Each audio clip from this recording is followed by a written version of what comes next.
O que acontece com as distorções é que a gente fala assim, né? Por exemplo, na leitura mental, não, mas eu conheço muito fulano.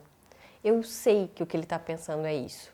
E saibam, gente, a gente não sabe. Vamos supor que você me veja desenhando todos os dias. E na maioria dos dias eu faço frutas. Frutas, frutas, frutas. Pode ser que você fale assim, mas eu tenho certeza que esse traço que você vai fazer é de uma fruta, porque você desenha muita fruta. Você não sabe, pode ser que nesse dia eu esteja disposta a desenhar uma outra coisa. Então esse é o exemplo prático sobre distorções.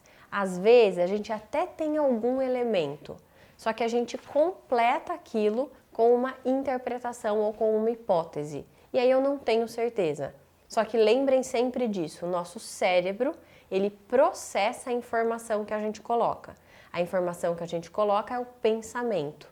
Então aquilo que teoricamente é uma hipótese começa a ser processado como realidade. E é por isso que isso afeta como a gente se sente e como a gente se comporta. O grande objetivo da gente aprender a identificar distorções é tratar esses pensamentos como hipóteses. Então eu tenho que ter esse raciocínio de entender, puxa, eu não sei, eu acho que é isso. Posso verificar, posso perguntar ou preciso esperar. Outras características das distorções é elas potencializarem algo, né? Então, por exemplo, eu vou falar agora alguns tipos de distorções comuns. Uma delas a gente chama de tudo ou nada, pensamento polarizado, ou 8 ou 80. Esse é o típico pensamento extremista, né? Ou seja, só existe muito bom ou muito ruim. Então, se eu tirei 7, ou seja, eu não tirei 10 na prova, então eu fui horrível. Então, nesse caso, né, qual é a nossa tendência? Eu desconsidero outras possibilidades. Eu não vejo o meio termo dessas coisas. O treino dessa distorção é a gente conseguir enxergar os matizes, aquilo que está no meio termo. Outro tipo muito comum de distorção é chamado de previsão do futuro ou catastrofização. E geralmente é uma previsão negativa do futuro, por isso também denominada catastrofização. Nesse caso, e vejam como isso é simples, eu estou prevendo o futuro. Isso é um dado que eu conheço? Não, eu não tenho essa informação. Só que a gente começa a trabalhar com essa informação como se ela fosse verdade. E se eu estou prevendo o futuro negativamente, a tendência é eu começar a acionar ansiedade. Outra distorção que também tem essa característica sobre o futuro é denominada e se. Porque justamente é quando a gente fica se fazendo perguntas do tipo e se. Também pode incluir o será que. Então, e se der errado? E se eu não conseguir? Será que vai dar certo? Claro, não são perguntas que estão ali para que a gente gere hipóteses e resolva ou seja preventivo. São realmente aquelas perguntas que a gente fica se fazendo e só geram ansiedade. Outra distorção comum é chamada de raciocínio emocional. É quando eu parto de algo que eu estou sentindo e aí eu desenvolvo um raciocínio em cima daquilo como se fosse verdade. Então, por exemplo, se eu estou sentindo medo numa situação, eu começo a desenvolver um raciocínio de que então deve ser muito perigoso mesmo.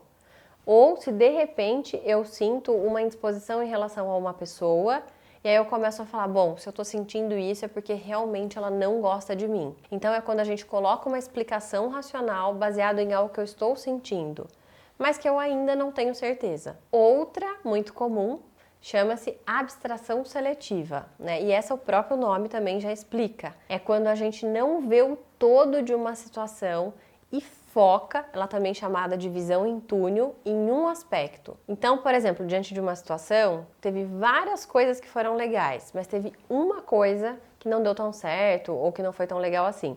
E aí você foca só naquilo. Você não consegue falar assim, bom, teve isso, mas olha, também foi um dia bacana, a gente conseguiu tal coisa.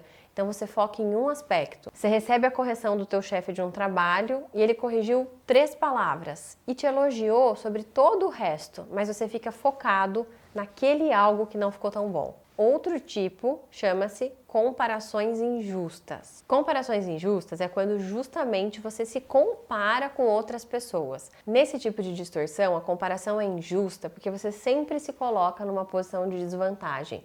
É quase aquela história, sabe, de comparar o palco do outro com o seu bastidor? Então é sempre muito injusto. Você não compara elementos equivalentes. E muitas vezes, não entendendo que a comparação é sempre ruim, né? Em algumas vezes ela é interessante no sentido de crescimento, de você avaliar coisas que você acha produtivas no outro para você se melhorar. Nesse caso, não. Ela é bem isso da gente comparar coisas que não são equiparáveis e se colocar em situação de desvantagem.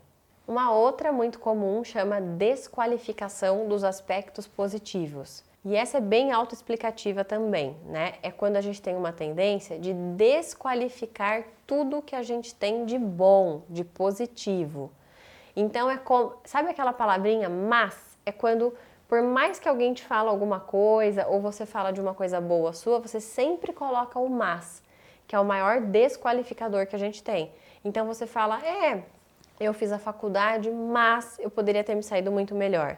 Eu entreguei meu trabalho, mas poderia ter ficado muito melhor. Então é sempre aquela ideia de que a gente está desqualificando algo que seria positivo. Por fim, só mais um exemplo, temos outros tipos de distorções, mas eu quis trazer aqui algumas das que são muito comuns de acontecerem. E esse último tipo, então, ele denomina-se conclusões precipitadas. E aí ele cabe bem com o exemplo do desenho que eu dei lá no começo. E é quando a gente efetivamente conclui algo sem ter todas as informações possíveis para aquela situação. Só que eu passo a acreditar e reagir como se aquilo fosse verdadeiro. Eu espero que o conceito geral sobre distorções tenha ficado claro, porque o grande objetivo não é que a gente decore os nomes e decore todos os tipos, mas é que a gente entenda essa ideia de como é essa minha percepção da situação. O questionamento simples que vai ajudar a perceber isso é eu entender, eu tenho elementos suficientes para isso que eu estou avaliando, para isso que eu estou pensando? Se a resposta for não, você já sabe que possivelmente o que você está pensando é uma hipótese. E aí você vai precisar trabalhar para ter mais elementos para aquilo, ou pelo menos deixar em stand-by, mas não passar a funcionar de um jeito como se aquilo fosse uma verdade absoluta. A gente tem a tendência de usar palavras, né? Não, eu tenho certeza que é assim. Não, mas é muito provável. E saibam, isso não é. Isso é um viés que a gente tem na nossa percepção. Então, voltando lá ao começo do vídeo, a grande premissa da TCC é que a gente aprenda a monitorar a nossa cognição. Pela nossa capacidade metacognitiva, a gente é capaz de perceber e, ao perceber, a gente é capaz de intervir. E se a gente aprender a mudar o nosso pensamento, a gente vai ter sempre a possibilidade de ter uma visão um pouco mais adaptativa, um pouco mais flexível da realidade. E com isso, possivelmente, a gente vai ter uma regulação emocional melhor e comportamentos mais assertivos. Eu espero que esse vídeo tenha sido útil. Se você gostou, deixa o seu like aqui, se inscreve no canal e compartilha com outras pessoas. Um beijo e até o próximo vídeo.